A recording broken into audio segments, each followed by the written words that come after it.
All right. Hi, everyone. Thank you so much for joining us tonight. My name is Camila Glowacki. I'm the Interim Manager of Education here at Krannert Art Museum. And I'd like to start by sharing Krannert Art Museum's land acknowledgement. Krannert Art Museum, as part of the University of Illinois, stands on the lands of the Peoria, Kaskaskia, Piankashaw, Wea, Miami, Mascoutin, Odawa, Sauk, Meskwaki, Kickapoo, Potawatomi, Ojibwe, and Chickasaw nations.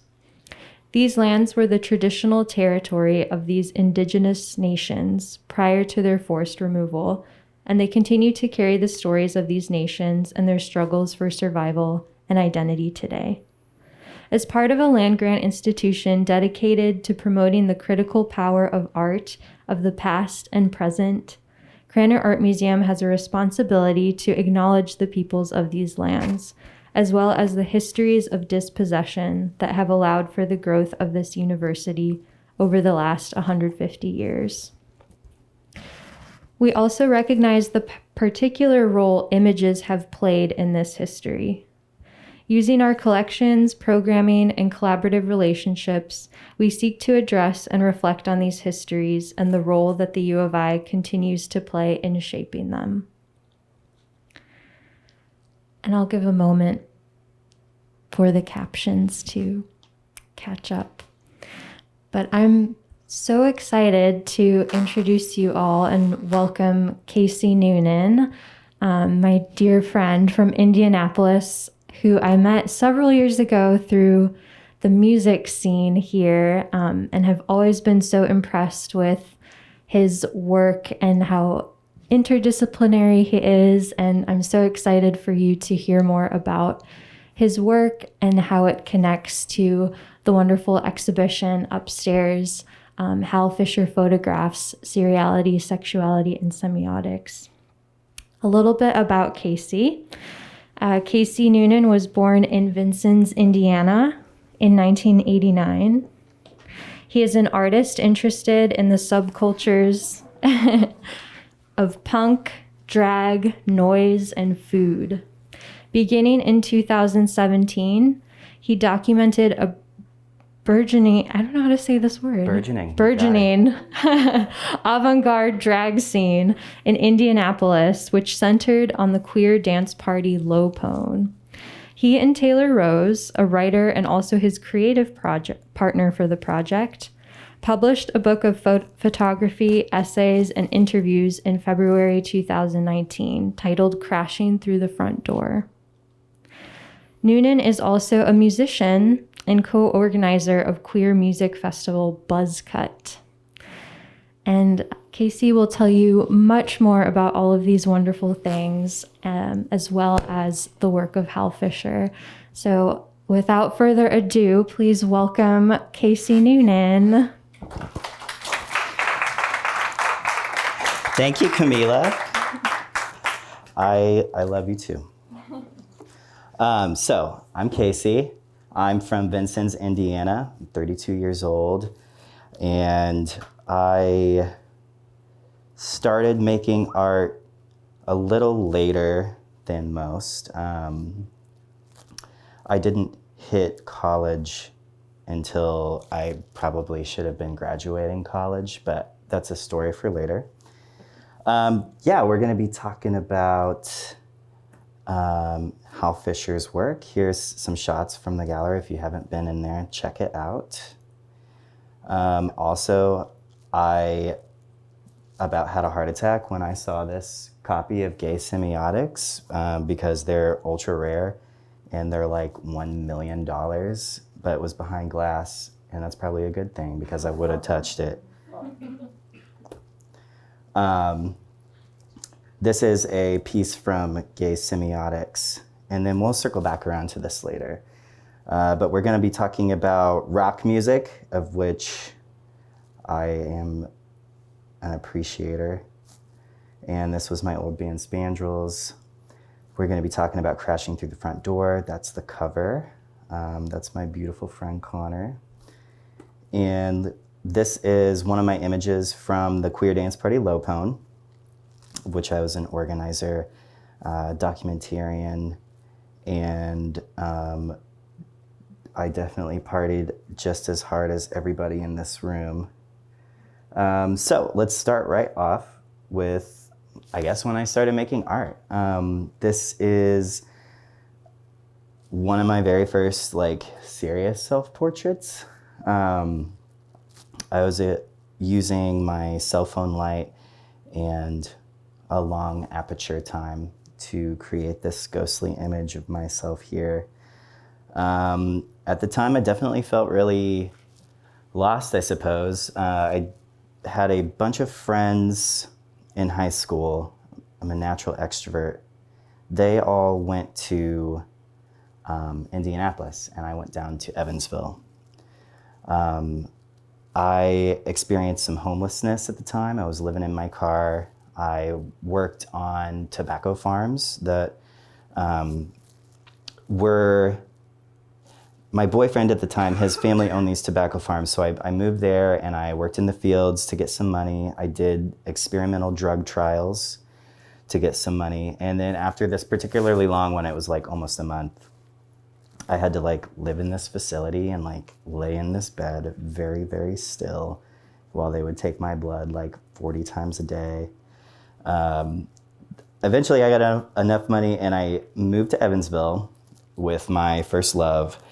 And then it was kind of just like, what's next? You know, I live here now. What's going on? I got a boyfriend. He's like, what are you doing? I'm like, I don't know. I wasn't playing music at this time. I didn't even know how to play guitar. And he was like, well, why don't you go to school? And I was like, all right. I had a camera when I was like a teenager, and I was like, well, I guess I'll do photography, I guess, you know, like whatever, it seems cool. And it turns out it's very cool, and I liked it a whole lot. So this is one of the first images I ever took in school, and the subject, he stood on the intersection right outside my house, and he was there a whole lot. And my mentor, Chris Walker, whose website I have here, and I'd love to show you some of this work, he was very inspirational to get me here to this image. So Chris originally was a journalist, and that's kind of like was my foundation. These kind of like journalistic photos. I was his field assistant for a while, and we did some work on this project here called 6 Nights a Year. So the rural communities of the Midwest are, in the words of many, a great place to raise a family, but for the family being raised, the greatness often wears off as puberty sets in. No longer children, the youth from these households are eager to play adult games. Teen clubs don't exist in the country, and the oncoming generation of players is too young to gain access to bars. Then, for 6 or 7 nights each summer away from the watchful eyes of their parents, the county fair comes in. And while the early years of this project were based largely upon this premise, as the work matured, I became increasingly aware of the greater picture, that of transition and change within the social landscape of rural America. Resultant of this shift, the search for one's own sexual identity, or the willing means through whom it might be expressed, became an undercurrent, and these rural teenagers' desire to find their place within the ever-encroaching urban landscape became the more prominent anthropological theme. He used a viewfinder camera for these images, like a big 8x10, like the old-timey camera where you had to throw a blanket over your head back in the day. But it creates these incredibly huge, detailed, gorgeous photos. And I was like totally enamored by them. And he took me out to the county fair, the Knox County Fair, the fair of my home county. And he was kind of like, all right, well, you seem to have a pretty good idea for what this project is about. Why don't you go out and find me some subjects? So we worked on this project for a little while together. And I think that that was definitely super formative for me later on. Some other artists that I came to love are Diane Arbus. I think everybody should know Diane Arbus. Lover of people back then who were definitely not accepted, like an early champion of marginalized people in her era. She took a lot of pictures of drag queens and of rich people looking really stilted and monstrous. Here's one that I love a lot. I saw these and I was like, whoa, holy shit, that's awesome. And then there was Nan Golden. And Nan Golden had this like intimate edge about her work that I became really enamored with as well. That was super great to see in my education there. So Chris Walker taught me how to shoot film. I was really entrenched in the technique of film photography. I was in the dark room like almost every day for hours and hours and hours, and just trying to get like the perfect image. I mean, that doesn't really exist, of course, but I was, what's going on here? Hang on a second. I'm not sure what happened. Here we go.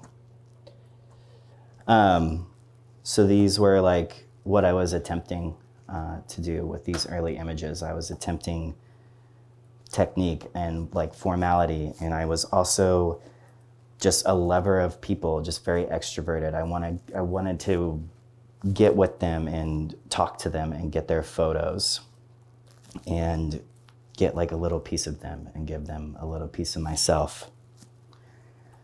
And then I moved on into kind of a more conceptual thing here with these next few images. I started losing my hair, and I was like, whoa, I'm getting old. This is the first thing. Here's where it happens right here. Like,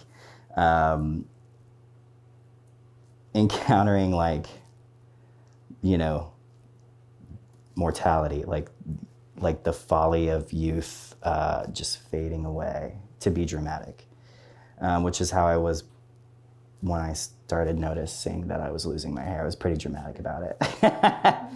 But yeah, so these two photos were about that, about getting older.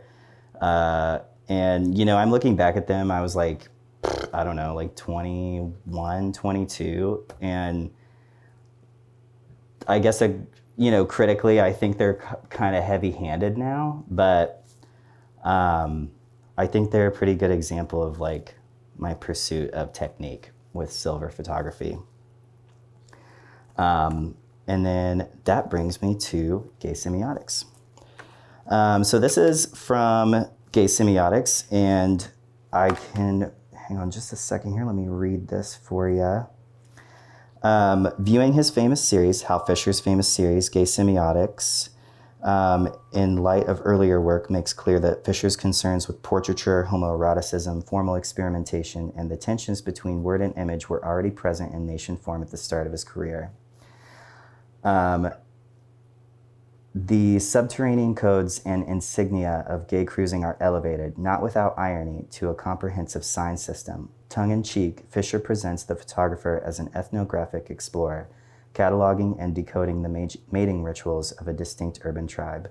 His photographs of 1970s gay male life capture a pre-internet era, before online dating profiles, hookup sites, or Grindr.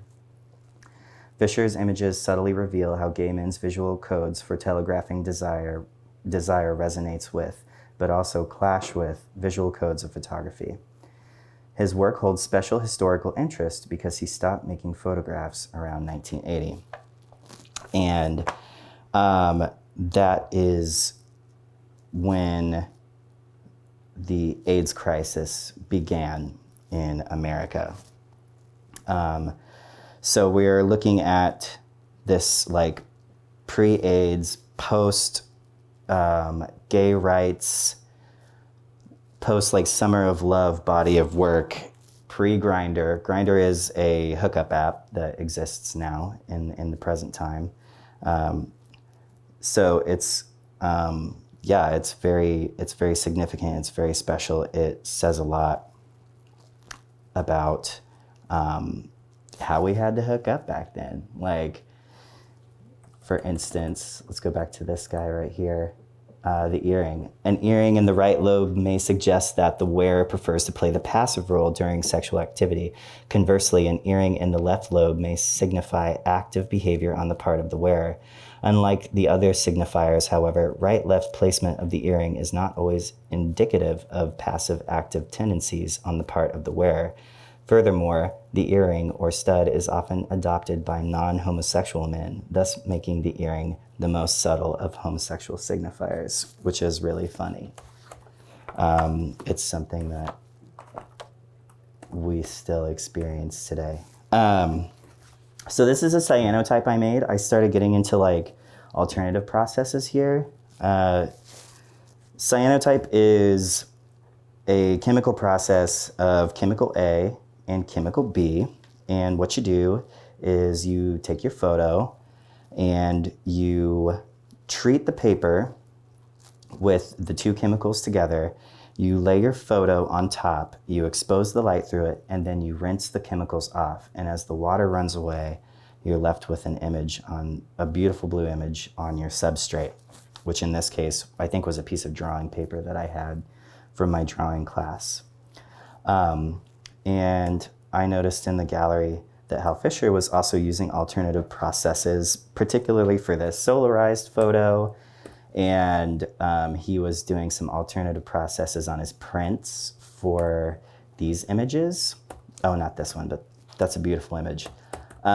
So this solarized photo here, I want to read the description for you. Hang on just a second. Let me pull it up here.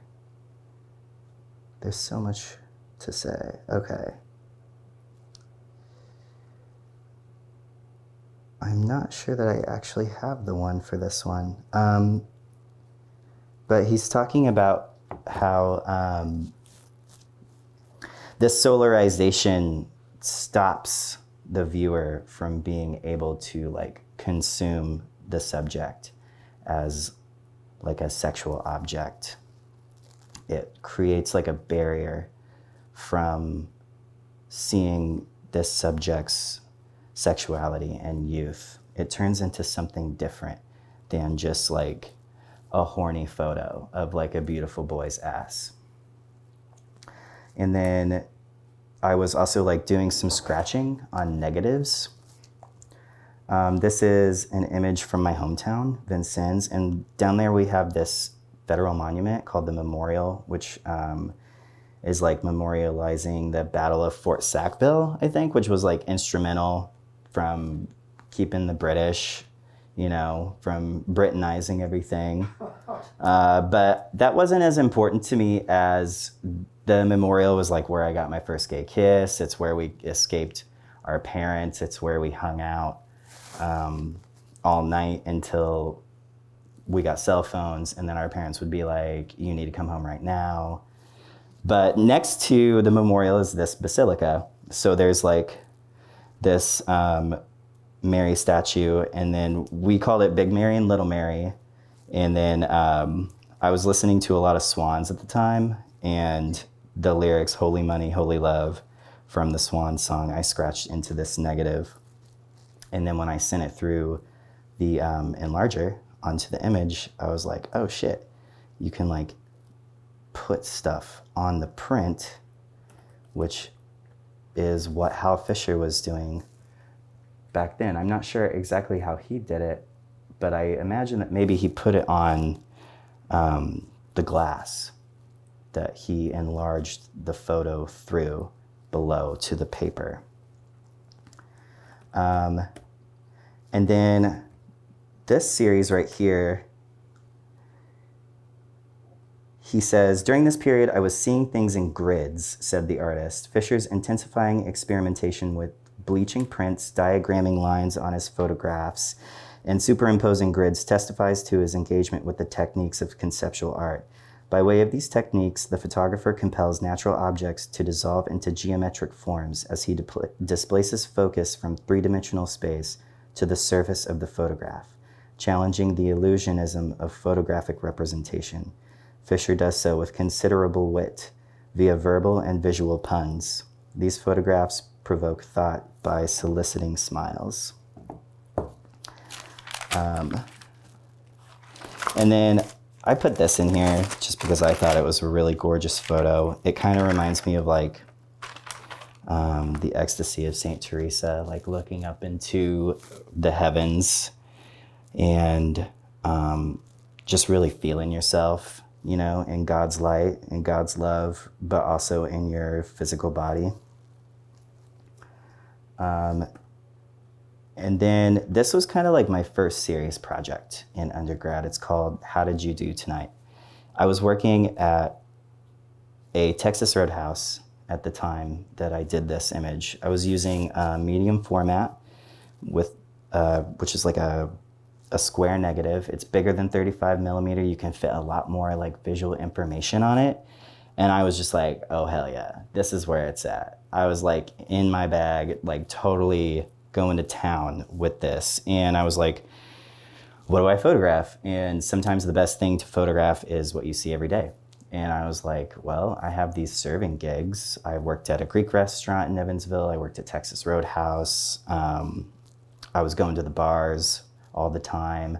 And I was like, I started thinking about the relationship between the server, the guest, and the owner of the restaurant.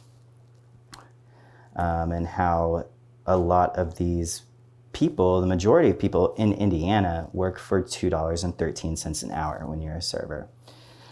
So I was definitely working for $2.13 an hour when I was at Texas Roadhouse, and I made like $4 when I worked at the Greek place, which is in this image. But the thing is, like, in Indiana, in this line of work, you live off of your tips. So you're like doing this very delicate dance with your employers, with the guests, with your coworkers.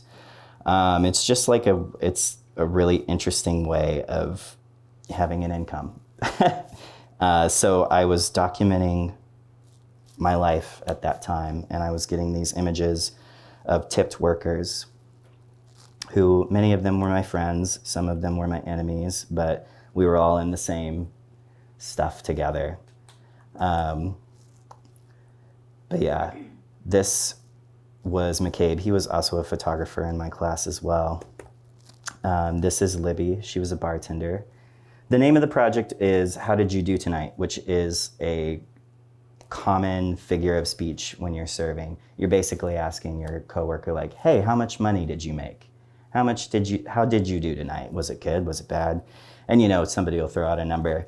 So the original titles of these images are lost, but I would ask the subject after I took the picture, how did you do tonight? And they would be like, not good. I only made like $50 or something like that. So that number became the title of the image. Like, if you can imagine the name of this image just being $50. Like, kind of compressing humanity down into a number. That's kind of what I was thinking about at the time. And I noticed that Hal Fischer had taken a portrait of a Chicago saleswoman.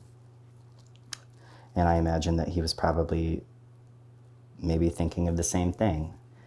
I don't know that this woman really worked for tips, but perhaps she worked for commission, which is, it's not so similar, but judging by the way that she's dressed, I imagine that her appearance and her personality played a lot into how much money she could make. But yeah, I really loved the 120 film, that big square negative, getting so many more details than I could with 35 millimeter. Yeah, it was a really great process. And I wish I had the Yashica D still, but it belonged to the university, so I had to give it back. But it was like one of those tall cameras, like that you look through the top as you like hold it down here at your chest. It was great. So at this point, I was like, I have to make some music. I have to do it. Like, my father was in bands when I was young. I grew up in that kind of environment. My dad had band practice in the living room, and like this was like the early 90s, like Nirvana had exploded, so every little boy with a guitar wanted to be Kurt Cobain, and that was definitely my father in like 1991. So they were all in the living room, they were all turning the amps up, I was in diapers, and I just loved it. I loved the sound, it was huge, it felt like an earthquake, and I just always wanted to do that when I grew up, but I was afraid. I didn't know how to play guitar. What if I did it wrong? Blah, blah, blah, blah, blah. All these ways that we hobble ourselves when we're pursuing our creative endeavors. So this is an image of one of my influences, Kim Gordon, and she's creating her black glitter circle. This is what it looks like when she's not inside of it. But the concept of this piece is the circle is the width of her arms when they are outstretched and when she's spinning in a circle. Frequently, she will like play noise music that doesn't have structure, just like free sound, like just the amps screaming. And she will go into this kind of trance and just start spinning around. And this piece to me was like, that's what I want. I want to go into that trance. I want to go into my black glitter circle. And I was living in Evansville, and there was this place called PG. It was like pretty much the first source of like counterculture that I had ever experienced in my whole life. The owner was like a self-professed communist. He and his partner were just like, you know what, when you're here, anything goes, just don't be weird, don't be nasty, be nice, you know? So they would have these nights called experimental open mic night, and the rules were do whatever you want, just don't do any covers, and try not to play songs. So like you would get up there and, you know, sometimes people would just like fiddle around with like electronics and make like beeps and boops.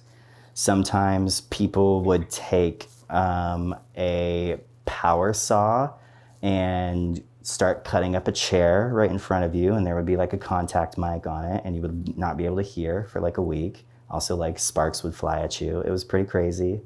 But I was like, well, I don't have a power saw, but I have a guitar and an amp and a butter knife. So I was like, this is my very first musical performance. I was like, well, I'm gonna do it. I'm gonna sign up for experimental open mic night, and I'm just gonna like turn my amp up and like attack my guitar with a butter knife. But I saw this painting by Kim Gordon. It was from her noise painting series. It's like, why are you making music like that? And the answer is because it feels good. So I didn't know how to play guitar.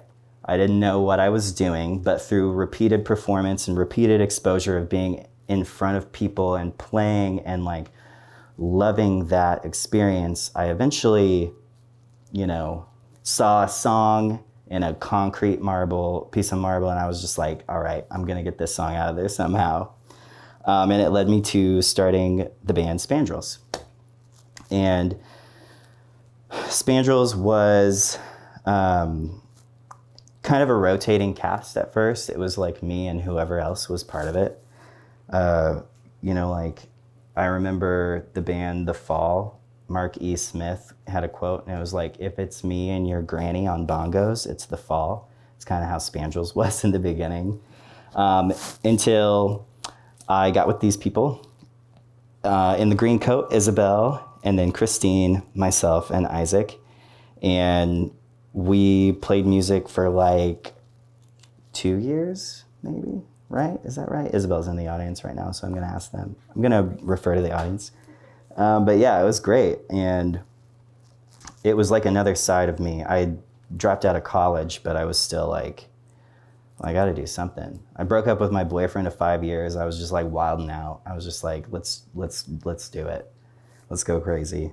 But yeah, when I was young, I remember I used to like sing with the vacuum cleaner and like try to match the pitch of the vacuum cleaner. And like I heard that dissonance when I wasn't quite getting it, but I liked it. And I think with Spandrels, that's what I was trying to do. The name Spandrels comes from the book How Music Works by David Byrne, where he describes spandrels in two ways: as a piece of architecture, like if you walk through a portal, or, you know, imagine like a colonnade, a row of columns. 2 columns, they go up, and if it's like a curved arch, they reach there, but it keeps extending, and then there's the roof above there. There's like this triangular space, and artists and architects would beautify the face of the architecture with like paintings or sculptures, stuff like that. But the spandrel didn't really serve any like purpose. It was just the byproduct of some more other useful features that like bore weight. And then in biology, spandrels was a term of evolutionary biology, where, let's say, there was a trait that enabled an organism to survive, but then out of that trait evolved another trait that didn't necessarily help it survive, but it was just the offshoot of some other useful trait, such as like when humans were in their evolutionary journey, our brains got really big, and that helped us survive because we could look at things and be like, I probably shouldn't eat that because I knew a guy who ate that and he died. So my big brains tell me don't eat that. But also at the same time, that big brain helped us do stuff like create music, create art. So when I was like reading through this book, I was thinking like, holy shit, like, you know what I mean? Like big brain moment, seriously. So I was like, I'm gonna call my band Spandrels. And then I was like thinking about the music in terms of like architecture, of like that my music was that sculpture, that painting inside of the spandrel on the face of a building, closing that gap between the viewer and the performer. So Spandrels was a lot of fun. Here's a crazy image of the second lineup taken by my friend Britt Kyle in Bloomington. He's a very fabulous photographer, and you should definitely look at his work on Instagram. But yeah, this image is like super kawaii and gay. Here's a picture of me playing at Pioneer, which was a restaurant that I also worked at because I just can't get out of this industry, it seems. But Pioneer brings me to my next point, which is Pone. I met Carrie on the left and Jamie on the right when I actually worked with Carrie at another fucking restaurant. But anyway, so Jamie and Carrie are married. They're some of my best friends. And in 2017, they were like, we need more gay stuff. We need more gay stuff that rules. We need more gay stuff that we want to see happening in Indianapolis. So they were like, let's do it. Let's make a dance party. Let's make it the best dance party that has never happened here. And they called it Pone. And Pone is like a lesbian terminology. A Pone is the very low ponytail that a lesbian wears before she's allowed to cut her hair off and get like a full butch haircut. So they ran with that, and then it was like insane. It was crazy. We loved it. Everybody like started showing up. Everybody was like super hungry for it. And then I decided that like we have to document this. I have to document this. This is like a unique thing. This is not happening. This hasn't happened in Indianapolis before. I mean, sure, we've had like gay bars left and right, and there have been drag shows, but it seemed like all of that was dwindling and disappearing. And the queens that were playing this dance party, this drag show were like out there, like kooky, spooky, ooky, like just insane. And I was like, also at the time, I was like, I remember moving to Indianapolis and my friends taking me to the gay bar, and this was in like 2015, and I was still like kind of terrified of drag queens. I was like, what's going on? Like there was something inside of me that was like afraid of like the gayness still at this point. And I think part of this project was also me being like, no, you got to look at it. You got to touch it. You got to interact with it. It's part of you. It's in there. Like, let it go. Like, be there. And like, put your hand out and let that community grab you back. So I started documenting it, and it culminated in this book that me and my friend Taylor Rose self-published back in like, I don't know, 2019, I think, Crashing Through the Front Door. Let me get back up here for you. And you know, what was it like being at Pone? It was like sometimes being like at church, what I imagine church would be like for people who like going there, like a community space. Like you go and see your family, you go and like do some like bonding stuff that you don't do anywhere else, like outside of a church. And I just wanted to capture like gay joy, like gay craziness, and just like the very special way that you can only be when you're gay. It's like so ephemeral and hard to describe, but that's what I was trying to capture with these photos. Ecstatic peace, ecstatic joy, in the face of, you know, sometimes really unwelcoming life, unwelcoming culture. So my process was I would just party with everybody and just be in the surge, in the feeling. And that's where I took most of these photos, was from inside of that feeling of ecstatic joy and ecstatic peace and like friendship and camaraderie.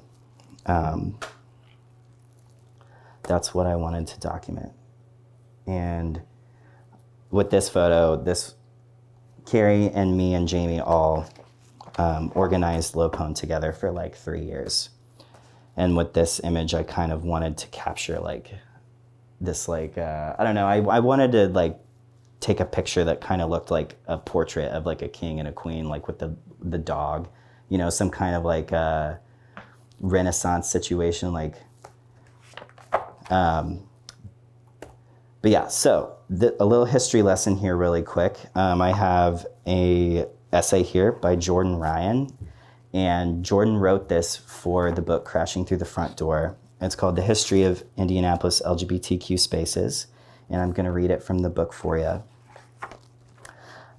This on the left was Talbot Street, and on the right was the 501 Tavern, two really prominent gay bars in Indianapolis, which no longer exist. I think the building on the left is a restaurant called Babies, and it is owned by a couple of straight people who are like honoring Talbot Street by like making everything RuPaul's Drag Race themed, and it's kind of dumb, but whatever. And then I think the building or the business that's going into 501 Tavern on the right is going to be like a barbecue joint or something. Anyway, Indianapolis has a documented history of LGBTQ spaces going back to Indiana Avenue vaudeville drag performances in the 1930s. Since then, LGBTQ spaces continue to populate the built environment predominantly in the downtown area. Gay businesses, health services, arts and cultural organizations, civil rights related events, and leisure spaces such as bars, clubs, and bathhouses. These third spaces, commonly visited spaces outside of home and work, like bars and clubs, are places that facilitate connections within a community. Pardon me. Undoubtedly, there's no single LGBTQ experience, but some general observations can be made regarding the changing landscape of gay spaces in Indianapolis. In recent years, numerous bars, dance clubs, and drag performance venues have closed down. These closures have been attributed to the popularity of online dating apps and the growing acceptance of the gay community in younger city nightlife scenes. The first in the string of closures in recent years was the 10 Bar, aka The Ruins, at 1218 North Pennsylvania Street. The bar originally opened as a gay bar in the 1980s, but chiefly served the lesbian community by the 2000s. It was it was the only dyke bar in Indianapolis that existed, where women could go and experience all of the gay joy that gay men had been experiencing for a while. It closed in 2014 and was converted back into its original use, small storefronts. Soon after, the Varsity Lounge, 1517 North Pennsylvania Street, closed in 2015. This was a shock, as it most likely was the oldest gay bar in the city, dating back to the 1940s. Over 3 years later, the building is still vacant and for sale. In 2016, the largest drag performance venue, Talbot Street, pictured here on the left, at 2145 Talbot Street closed. Although there were multiple smaller drag performance venues functioning at this time, this was a significant blow to the community. Just a few months later, the 501 Eagle, a leather bar, pictured here on the right, closed. The circa 1895 building, located at 501 North College Avenue, served leather, bear, and kink communities for decades. This isn't the first time gay bars have closed, of course. There was the lesbian and feminist music video Labrador's Pub, now known as Lockerbie. There was Tomorrow's Bar on Meridian Street, a piano bar with numerous drag queen hosts, closed many years ago. Club Indie, a bathhouse, was demolished in 1982 for a parking lot. Many of the gay spaces of the 80s and 90s have closed and the buildings were demolished. Other buildings remain with both federal and local historic preservation protections, although the LGBTQ history isn't acknowledged. Perhaps spaces are temporary as the community's needs and the city changes over time. Perhaps we've entered a new era of queer expression in third spaces. Perhaps Pone was only the beginning. So getting into the Pone team, this is Mary Fagdalen. She was our host. She remained the host from the beginning until the end, when quarantine kind of, killed all prospects of a queer dance party. She kind of embodied the spirit of what was going on at Pone, just the far leftness, the avant-garde situation, and that's her as a boy. But there was also Antichrist, which was our original host. This is actually the last image of Antichrist ever taken. Trent, who performed as Auntie, passed away to a drug overdose in 2018. And it was a very sad time for all of us. And she's missed a lot. This is Mary Fagdalen. At the next Pone, we took a while off to commemorate Auntie, but at the next Pone, Mary Fagdalen, who was best friends with Antichrist, performed in her wig. And I got this image from the performance. And I think she was doing like doll parts by whole. But I don't know, moments like this happened at Pone too, where the community was reeling from a loss and we all needed to heal, and we did it together. And I'm glad that I got this image of that experience. This is Stevie Dicks. She was the host after Antichrist. I actually sold this image to a pizza restaurant that I worked for.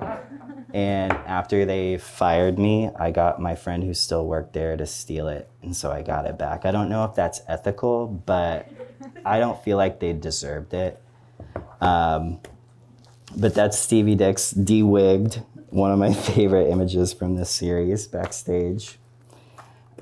This was our DJ, Jess Hemisaf, DJ Littletown. This was at the first venue called, what is it? Hi-Fi. Hi-Fi.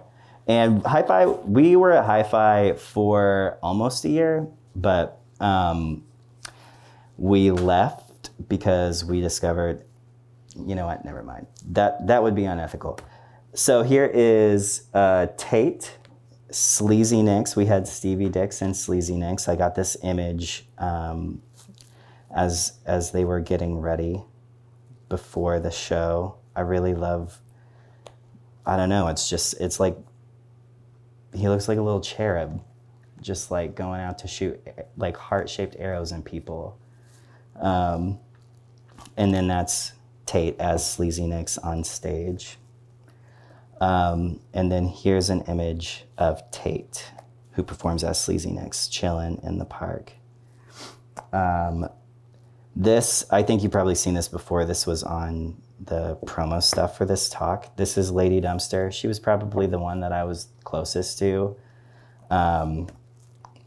She and I were like really tight. I was like, I don't know. I felt like she was like my spiritual sister or something. Like if I was a drag queen, this is what I would want to look like. Just like insane, crazy. Like, oh yeah, we did like STI testing at Pone, and we would like have a table for people to register to vote if they weren't registered to vote. So we were trying to serve the community in different ways like that as well. So I got this image of Lady Dumpster getting some testing done in the van behind the venue there. So yeah, back to gay semiotics, BDSM, kink, leather, it's embedded in the culture. And as you can see from the queens who are operating in a contemporary landscape, that it's still here, it's not going anywhere. It's a powerful visual signifier of just being different, being rebellious, being marginalized. I mean, I feel like when I look at images like this, I'm looking at somebody who's leaning into that otherness, that marginalization, and turning around into something scary or powerful or strength. This is Boy Boy, who's from Kansas City. This is also one of my favorite images of Boy Boy on the right and her friend Chris on the left. I was like in love with these sleeves. It kind of reminds me of like one of Nick Cave's sound suits, which I think there's one here, right? Yeah, I'm not mistaken.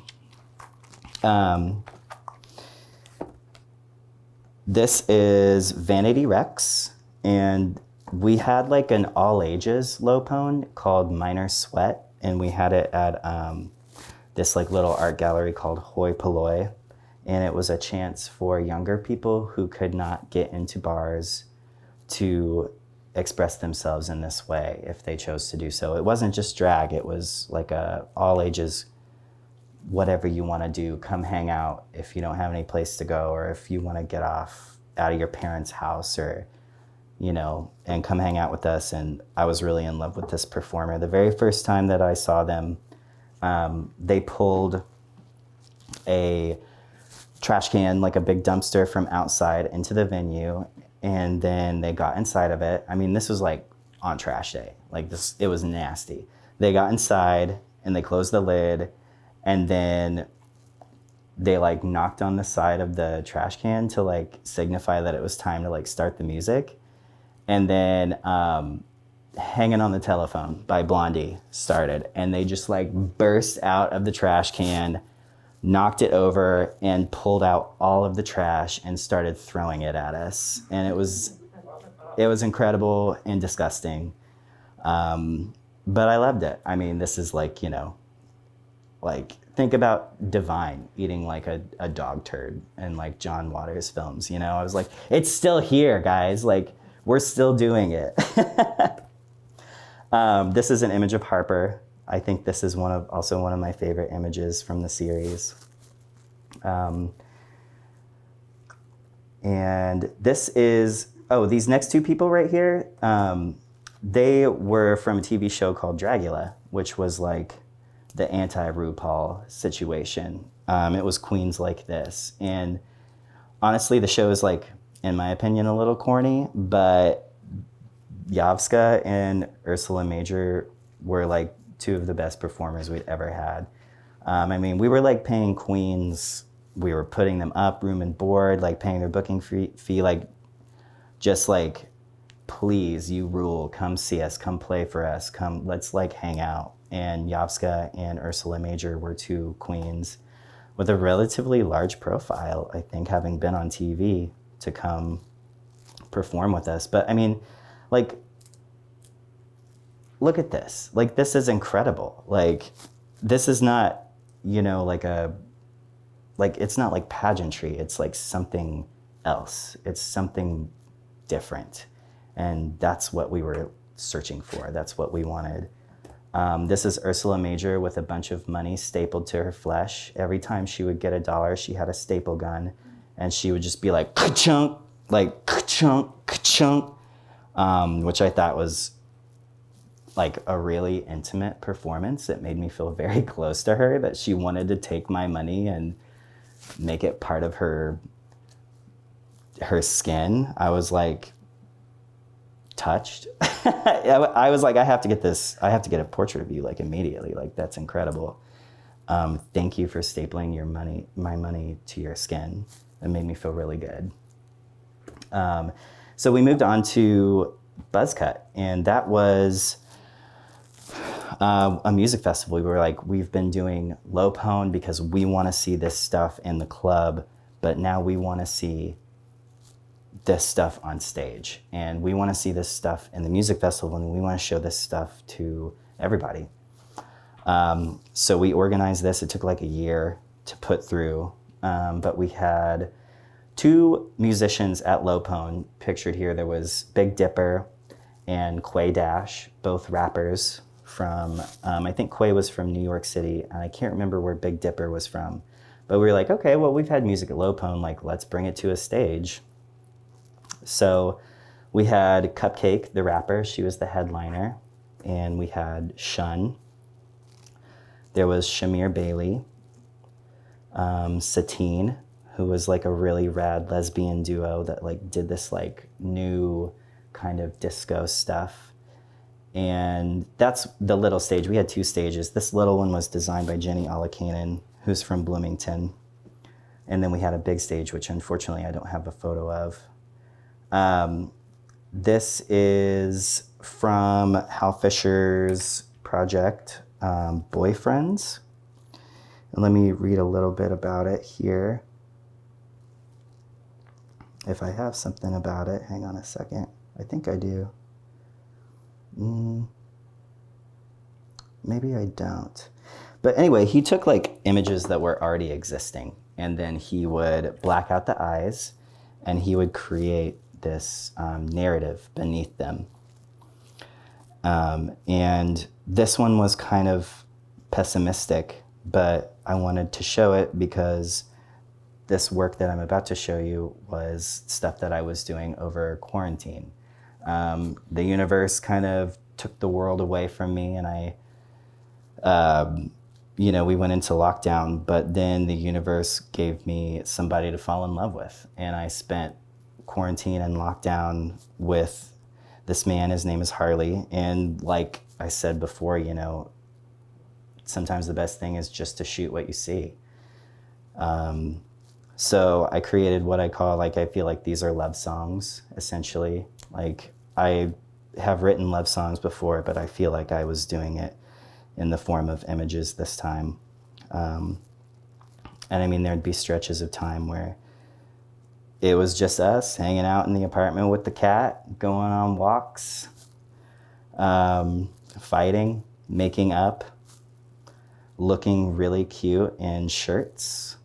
So this is what I was doing. I went back to film, and I decided to do it on color film because I had never worked with it before. But yeah, this is examples of my recent work. And as things have started to open up and stuff, I'm not sure what I'm gonna do next, honestly, in terms of visual art. But I know that what I always go back to when it comes to art is just closing that gap between people like myself and the person viewing me, or filling up a room with music, or filling the space between myself and my subject with conversation as I take their photo. But ultimately at the end of it, I never used to feel this way because I didn't really have this in my own family. But I feel like when you finally do find community in that feeling, it changes you. It's inescapable. And I'm so glad that I leaned into it. And I'm so glad that you came to see me talk. And thanks to everybody watching on Zoom. That's my talk. Have a good day.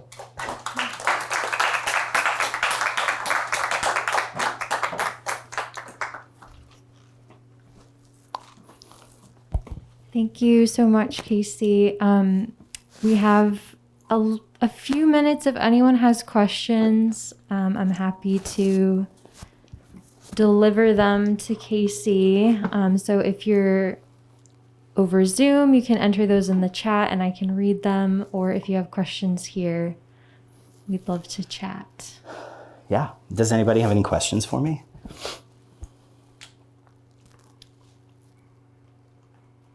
What's up? Do you think that after quarantine, how do you see the community rebuilding in Indianapolis? Because you said that quarantine and lockdown kind of killed Pone, and it kind of feels almost like at the start of before Pone, things felt like they were dwindling down, and we definitely have stuff definitely dwindled a lot down now. And I'm curious to see if something else will be reborn a bit. So just to repeat for the Zoom audience quickly, the question was about rebuilding the community in Indianapolis and Pone, especially after quarantine. We're not going to do Pone again, and I don't think we have any interest in doing Buzzcut either. For us, it was maybe we just want to go out kind of at a level of excellence, something that we're proud of, and we don't want to bring it back in a different or diminished way. But I think that having that vacancy is ultimately better, because I think that now anybody who wants to have a show or wants to do that can do that, because there's not this big monolithic party that's happening every month like it was. I mean, we were having between 350 and 500 people show up, line down the block. And sometimes if people are well, I went to Pone, I don't really need or want to go to your show because it's the next night, I'm tired or whatever. So yeah, I mean, I think it's a good thing. And I think that it's ultimately the freedom is there for people to rise up and do that. if they choose to. Does anybody have any other questions? Anybody from the camera? We're good. All the people living inside of the camera? Okay, cool. Well, thanks, guys. Have a good one.